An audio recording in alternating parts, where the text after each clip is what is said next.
aspires to set new standards as ASEAN 2025 chair. Carney wins race to replace Canada's Trudeau.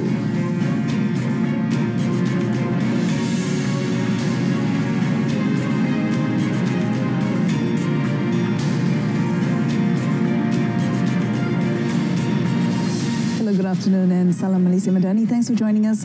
I'm Mohanapriya and you're watching World Today. As the chair of ASEAN 2025, Malaysia aspires to set a new standard for global governance revolving around long-lasting values of inclusivity, diversity and future-oriented planning. Foreign Minister Datuk Seri Mohamad Hassan said Malaysia is also committed to advancing the priorities of ASEAN with the people at the heart of its efforts. These are indeed modeled on Malaysia's Madani values to advancing the priorities of ASEAN with the people at the heart of our efforts. He said this in his speech at the Foreign Ministry's Breaking a Fast program with Prime Minister Datuk Seri Anwar Ibrahim in Putrajaya last night. Datuk Seri Mohamad also said Malaysia values its collaboration with all of its friends and partners to ensure that the chairmanship continues to strengthen and benefit the people of ASEAN as well as the broader global community. Malaysia assumed the ASEAN chairmanship on the 1st of January, taking over from Laos under the theme Inclusivity and Sustainability, reflecting the country's aspiration to build a united and prosperous ASEAN. Former central banker Mark Carney won the race to become the leader of Canada's ruling Liberal Party in a landslide victory on the first ballot and will succeed Justin Trudeau as Prime Minister. Carney will take over at a tumultuous time in Canada, which is in the midst of a trade war with longtime ally the United States under President Donald Trump and must hold a general election soon. The former head of the Bank of Canada defeated second-place finisher Chrystia Freeland, the former Deputy Prime Minister, with 85.9% of the vote, while Freeland received 8% and the other two contestants about 3% each. Carney has become the first Liberal Party leader to serve as Prime Minister while never having served in political office. Looking out over the convention at Liberal delegates, he said he will have to have help in beating back the challenges ahead. There is no doubt Carney was referencing United States President Donald Trump and his tariffs on goods imported from Canada. Donald Trump. And Donald Trump, as we know, has put, as the Prime Minister just said, unjustified tariffs on what we build, on what we sell, on how we make a living. He's attacking Canadian families, workers, and businesses, and we cannot let him succeed. And we won't. We won't. Trudeau announced in January that he would step down after more than 9 years in power as his approval rating plummeted, forcing the ruling Liberal Party to run a quick contest to replace him. Elsewhere, Romania's Central Election Authority on Sunday barred far-right pro-Russian candidate Călin Georgescu from running in May's presidential election rerun, a decision likely to deepen a constitutional crisis in the European Union and NATO member. The cancellation on the 6th December of the presidential election due to allegations of Russian meddling in Georgescu's favor has thrust Romania to the heart of a dispute between the administration of US President Donald Trump and European nations over how democratic values should be defined. In a detailed account published late on Sunday, the election authority said its decision was based on the Constitutional Court's move to cancel the election after Georgescu did not respect ballot regulations. The rejection of his candidacy, which was condemned by far-right party leaders as undemocratic, can be challenged at the Constitutional Court. Georgescu submitted his candidacy for the May ballot rerun on Friday amid doubts that he would be allowed to run. He is under criminal investigation on 6 counts, including membership in a fascist organization and communicating false information about campaign financing. He has denied all wrongdoing. Georgescu has been the surprise frontrunner in last year's ballot, and members of Trump's administration called its cancellation an example of European governments suppressing freedom of speech and political opponents. Meanwhile, supporters of Romanian far-right politician Călin Georgescu squared off against police on Sunday outside the Central Election Authority, where a structure was pushed over and set alight. Earlier, the supporters chanted and waved flags as news broke that he had been barred from standing in a rerun of the country's cancelled presidential election. Georgescu supporters who had gathered outside the election bureau shouted "thieves, traitors and freedom," throwing rocks and forcing their way through a security cordon. Protesters tore up stones from the pavement, overturned cars and set trash cans on fire. Police used tear gas to try to break up the protests. Israel's Energy Minister Eli Cohen has ordered an immediate halt to electricity supply to Gaza, threatening the functioning of the enclave's desalination plants amid an ongoing aid shortage in the holy month of Ramadan. Sunday's announcement comes more than a week after Israel cut off all supplies of goods to the territory to over 2 million people after reneging on the ceasefire deal that ended the 15-month-long Gaza war. Nearly 50,000 Palestinians have been killed, and vast swathes of Gaza have been turned into rubble after non-stop Israeli bombardment. Israel wants to extend the first phase of the three-phase deal, while Hamas wants the deal to move to phase 2, as initially agreed by both sides. Analysts say Israel's refusal to enter phase 2 shows its unwillingness to withdraw its troops from the Philadelphia corridor, a narrow strip of land that separates Gaza from Egypt. Hamas has also accused Israel of cheap and unacceptable blackmail over its decision to halt the electricity supply to war-ravaged Gaza in an effort to pressure the group into releasing the captives. Syrian interim President Ahmad al-Sharaa vowed on Sunday to hunt down the perpetrators of violent clashes pitting loyalists of deposed President Bashar al-Assad against the country's new government, and said he would hold to account anyone who overstepped their authority. Sharaa, whose movement toppled Assad in December, accused Assad loyalists and foreign powers that he did not name of trying to foment unrest. The clashes, which a war monitoring group said had already killed 1,000 people, mostly civilians, continued for a fourth day in Assad's coastal heartland. نجد أنفسنا أمام خطر جديد يتمثل في محاولات فلول النظام الساقط ومن ورائهم من الجهات الخارجية خلق فتنة جديدة وجر بلادنا إلى حرب أهلية بهدف تقسيمها وتدمير وحدتها واستقرارها. Sharaa's office said it was forming an independent committee to investigate the clashes and killings by both sides. A Syrian security source earlier said the pace of fighting had slowed around the cities of Latakia, Jabla and Banyas, while forces searched surrounding mountainous areas where an estimated 5,000 pro-Assad insurgents were hiding.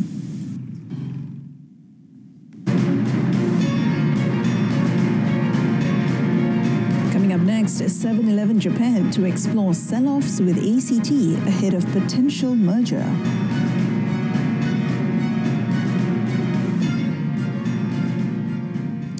But first, China's property sector is showing positive changes and market confidence is improving, its housing minister said on Sunday, as policymakers try to set a more optimistic tone for the economy this year in the face of mounting U.S. trade pressure. Now, the comments come after several tough years for the once high-flying real estate sector, with property investment slumping the most on record last year. Property sales and new construction were also falling at a double-digit pace, weighing heavily on economic growth. At a press conference on the sidelines of an annual parliament meeting in Beijing, Housing Minister Ni Hong said that since January and February, the real estate market maintained a positive trend of stopping declines and returning to stabilization. China will not release early 2025 figures for housing sales and starts until 17th March, but analysts at Nomura said in a recent note that that sales and prices early this year were holding up better than expected in China's biggest cities. Signs of stabilization or even a mild rebound in the property market could help cushion China's economy from the impact of mounting U.S. trade tariffs on Chinese goods.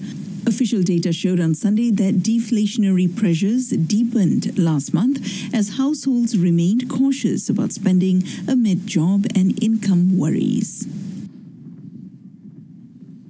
The Japanese owner of 7-Eleven today said it had agreed to jointly explore store sell-offs with alimentation Couche-Tard ACT to address antitrust concerns ahead of a potential merger. Now, it comes just days after 7&I, which has wholly owned 7-Eleven, the world's biggest convenience store brand since 2005, announced a raft of new measures to fend off a takeover from its Canadian rival. 7&I in a statement said that Couche-Tard had agreed to jointly map out the viability of a divestiture process by defining operational management and financial characteristics of the group of stores to be sold and identifying potential buyers. It added the sell-offs would provide some insight into the prospects of success along terms that had a reasonable likelihood of satisfying U.S. antitrust regulators. Around a quarter of 7-Eleven stores are in Japan, where they are a beloved institution, selling everything from concert tickets to pet food and fresh rice balls. ACT, which began with one store in Quebec in 1980, runs nearly 17,000 convenience store outlets worldwide, including Circle K. Mexican President Claudia Sheinbaum told supporters in a massive rally on Sunday that dialogue and respect had prevailed in achieving a pause on U.S. tariffs and that the sovereignty of Mexico would always come first. Sheinbaum, speaking to thousands of people who gathered in Mexico City's iconic Zocalo Square for an event aimed at bolstering national pride, highlighted the economic contributions that Mexico and its people makes to the U.S. economy. Nosotros no somos extremistas, pero tenemos muy claro que hay principios irrenunciables. No podemos ceder en nuestra soberanía, ni puede resultar afectado nuestro pueblo por decisiones que tomen gobiernos o hegemonías extranjeras. En ese caso, siempre actuaremos de inmediato. She said this in her address at the plaza, packed with thousands of people waving flags and holding signs promoting Mexican pride and independence. U.S. President Donald Trump, who said Mexico and Canada have failed to do enough to stem the flow of the deadly fentanyl opioid and its precursor chemicals into the United States, slapped goods from both countries with a 25% tariffs on 4th of March. In a cool-headed approach, Sheinbaum said she would wait to announce countermeasures against the United States, including retaliatory tariffs, until Sunday's event. 2 days later, however, Trump said that Mexico would not be required to pay tariffs on any goods that fall under the United States and Mexico-Canada Agreement, USMCA trade deal, until the 2nd of April, out of respect for Sheinbaum following a phone call between the two leaders. Indonesia's National Disaster Management Agency, BNPB, has intensified cloud seeding efforts to address rainfall-related disasters in flood and landslide-prone areas. The operation involved aircraft dispersing sodium chloride and calcium oxide to manage rainfall intensity, which frequently threatens communities during the rainy season. BNPB spokesperson Abdul Muhari in a statement said the operations have been effective in reducing the risks associated with extreme rainfall. He stated that these efforts highlighted the value of weather modification and BNPB would continue using such strategies. Between 4th and 8th March, BNPB, the Indonesian Air Force, and the Meteorology, Climatology and Geophysics Agency, BMKG, carried out several cloud seeding missions. Following the operation, operation, BNPB confirmed that no rainfall occurred in Jakarta and nearby areas, suggesting that the cloud seeding was successful in reducing rainfall intensity. The recent floods in Indonesia's metropolitan area, including Jakarta, Bogor, Depok, Tangerang, Bekasi, and parts of Banten province, have affected over 120,000 people. Heavy rainfall caused rivers like the Ciliwung and Cikeas, originating from the Puncak Highlands in Bogor, West Java, to overflow, inundating urban areas before flowing into Jakarta Bay. Hundreds of thousands of people in Australia were without power on Sunday after ex-tropical cyclone Alfred brought damaging winds and heavy rains, sparking flood warnings, with at least one person confirmed dead. Energy distributor Energex said in a statement that some 316,540 people were without power in Queensland's southeast, where the Gold Coast city was the worst-hit area, with more than 112,000 without power due to the storm system.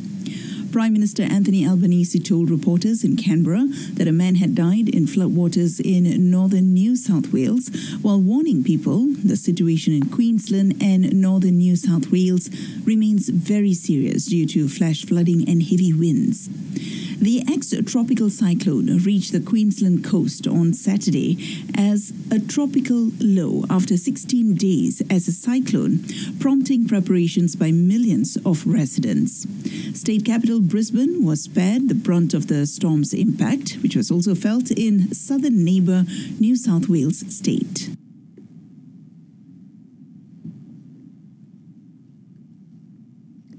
Meanwhile, Argentine authorities on Sunday raised the death toll from flash flooding in the port city of Bahia Blanca to 16 people, while divers searched for 2 young girls who were swept away in raging waters.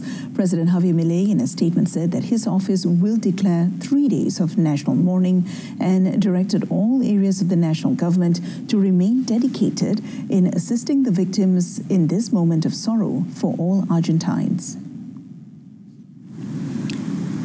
Mayor Federico Subzieles said in a press conference on Sunday that the flooding had caused $400 million in infrastructure damage. Later, in a post on X, he said there are 16 confirmed deaths, but there are likely to be more as search efforts continue.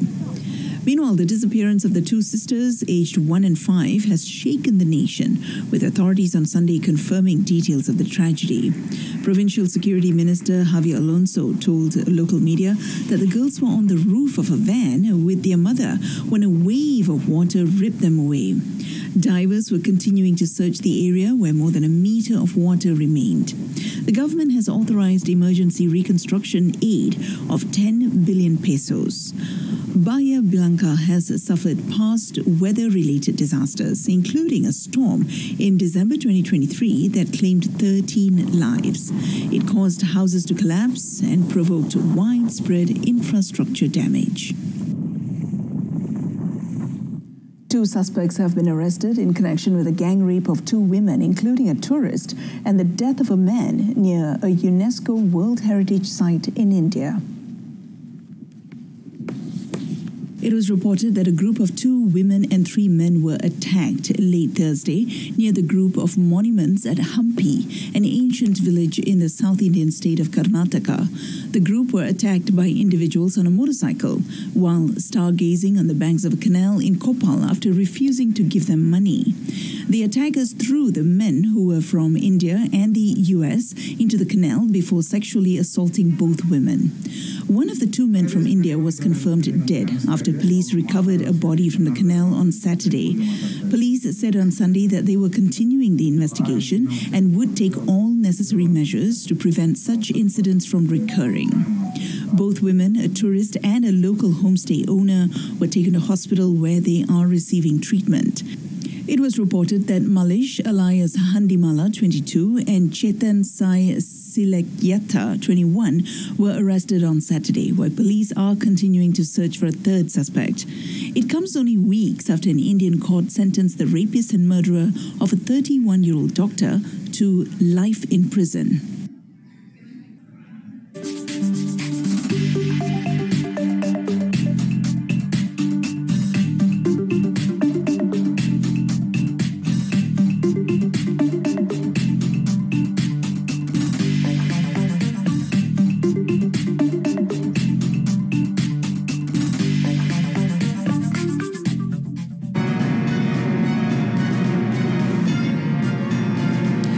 up, Janith clinches historic Asia-Pacific title to earn spot in majors.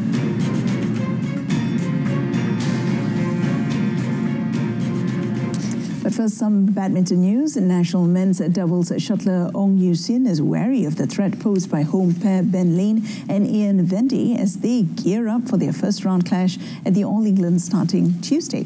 Lane and Vendy hold the upper hand against Yu-sin, and his partner Teo Yi is heading into their encounter. The English duo are ranked 13th in the world, while Yu-sin and Yi are currently at number 30. Past results also favour Lane Vendy, who have won 2 of their 3 previous meetings. Despite this, Yu-sin believes they still have a fighting chance, having made full use of a month-long break at home to undergo intensive preparations under Teo Kok Siang. Saya rasa main Sabah memang sukarlah, tak senang, dan tak kira lawan siapa, saya rasa kita kena buat yang prepare baik-baik lah, sebab saya rasa kita lawan pair England, yang home ground, so kita kena mentality kena prepare dulu lah, saya rasa. Yu-sin and Yi are eager to deliver a strong performance after disappointing first-round exits at the India Open and Indonesia Masters. Even at last year's All England, Yu-sin and Yi endured another early exit after failing to China's Wu Xuan Yi Liu Yu Chen. Janith Wong made Malaysian golfing history by becoming the first to win the prestigious Women's Amateur Asia Pacific WAAP Championship in Hoi An, Vietnam on Sunday. Janith's reward was a golden ticket to compete against the world's best in 3 major championships this year: the Chevron Championship, the Evian Championship, and the British Open, where she will compete against the world's best. But her victory was anything but smooth sailing. Janith had to dig deep to fend off a fierce challenge from South Korea's Oh Soo-min in a nail-biting final round at Hoana Shores Golf Club. Despite starting with a 3-shot lead, the 20-year-old found herself under immense pressure as Soo-min clawed her way back, eventually drawing level with 3 holes to play. But Janith held her nerve, sinking a clutch birdie on the 17th before sealing the win with another on the 18th. She closed with a 3-under-68, carding 5 birdies and 2 bogeys for an 18-under-266 total, just 1 stroke ahead of Soo-min, who fired a flawless 66. Janith was on cloud 9 after securing the biggest victory of her career and is eagerly looking forward to competing alongside the best players in the LPGA Tour in the 3 major championships. Sergio Garcia strolled to his second individual LIV Golf victory on Sunday, led Fireballs to their second team title in 2 weeks in the process, and then issued a pick-me plea to European Ryder Cup captain Luke Donald. Garcia carded a 7-under par 63 to finish 3 shots clear of Stinger's Dean Burmester and was in complete control of the tournament from the moment he rolled in a monster putt for eagle on the par 5 third. Burmester, meanwhile, played a large part in getting his team to within sight of a playoff against Fireballs, but in the end, they fell 1 stroke short on 36 under. The South African's 62 was good enough for second on 15 under. The steely determination with which Garcia conquered Hong Kong Golf Club will only have been of interest to Donald, and the Spaniard said he hoped the Ryder Cup captain had been watching. Joint overnight leaders Paul Casey and Peter Unlane never got going, and all they could do was watch as Garcia put distance between himself and the field. Casey's 1-under-69 left him alone in 5th at 12 under, while the wheels fell off early for Ulian, and he ended the tournament in a tie for 6th, a shot back. On to the EPL, Arsenal midfielder Declan Rice struck in the second half to cancel out Bruno Fernandes' free kick, but Mikel Arteta's men could only muster a 1-1 draw with Manchester United early this morning in a big blow to their Premier League title chances. United captain Bruno Fernandes put the hosts ahead with a superb free kick in first half stoppage time. Declan Rice's clinical finish from just inside the United area hauled Arsenal level in the 74th minute. But Mikel Arteta's second-place side just couldn't find a winner. Arsenal, who have failed to win their last 3 Premier League games, have 55 points and trail leaders Liverpool by 15 points, but with a game in hand. United, with only 1 league win in their last 5 games and just 3 victories in their last 12, are 14th on 34 points. In London, substitute Song Heung-min secured a late penalty as Tottenham came from 2 goals down to secure a draw against Bournemouth. Bournemouth were heading for a routine away win after getting the better of exchanges in a wide-open game. Marcus Tavernier latched onto Milos Kerkez's inviting cross to set Bournemouth on their way before Evan Leeson's lifted finish put the visitors firmly in control after half-time. Spurs hit back when Pape Sarr's intended cross looped towards the goals and left Kepa Arrizabalaga clutching at thin air. Son proved to be Tottenham's hero from the penalty spot after he was brought down by Kepa. Now the draw keeps Tottenham sitting 13th, with Bournemouth climbing up 1 place to 8th. Meanwhile, Chelsea boosted their bid to qualify for the Champions League as Marc Cucurella's Rocket sealed a 1-0 win over Leicester. Cucurella struck in the second half at Stamford Bridge to lift Chelsea above Manchester City into 4th in the Premier League. Now the Blues are 2 points ahead of City in the race for the top 4 finish that guarantees a Champions League berth. It was only Chelsea's 4th victory in their last 12 league games as they responded to boss Enzo Maresca's challenge to win all their remaining home matches. A superb second-half strike from Facundo Colidio earned River Plate a hard-fought 1-0 home win over Atletico Tucumán in the Argentine Primera Division Apertura tournament on Sunday, lifting Marcelo Gallardo's side to second place in Group B.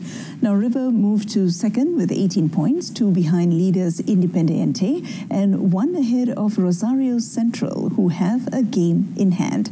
Tucumán are temporarily 10th on 7 points. In front of a sellout crowd at the Mas Monumental River were desperate to take the lead in the first half and created a number of chances. But despite the best efforts of Maximiliano Meza, Rodrigo Alejandro and Franco Mastantuono, none could capitalize. In the second half, Atletico continued to keep River at bay, with goalkeeper Tomas Durso making several outstanding saves to deny Meza and Miguel Borja. It was Colidio who finally gave the host the lead in the 79th minute with an unstoppable long-range strike assisted by Mastantuono. However, the victory was bittersweet for River, who were reduced to 10 men in stoppage time when Santiago Simon was sent off for a collision with Miguel Brizuela. River travelled to Deportivo Riestra on Saturday. That's it for World Today. In our top story, Malaysia aims to set new standards as ASEAN 2025 chair. Till then, I'm Mohana Priya. From the river to the sea, Palestine will be free. Thank you for your company.